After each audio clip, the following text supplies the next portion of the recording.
Booking होतं एजंटनी केलेलं ते संपलेलं होतं. तुम्ही काळजी करू नका.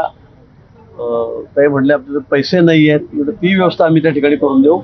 पण आता जशी शांतता होईल, मला वाटतं एक 2-3 दिवसामध्ये विमान सेवा स्पेशल म्हणून त्या ठिकाणी सुरू होईल.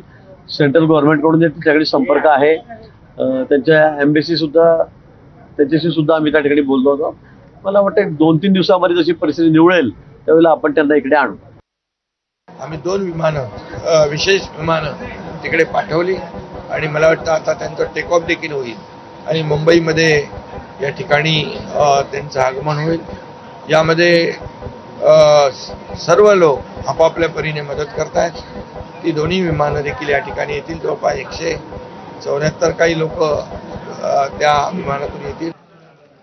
तर पुण्याचे जे विद्यार्थी अडकलेले आहेत त्यांचं फ्लाईट रवाना झाल्याची माहिती मिळते. साधारणतः 9 वाजेच्या दरम्यान ही मुलं भारतात परत येतील अशी माहिती आहे. आणि सध्याच्या युद्धामध्ये आता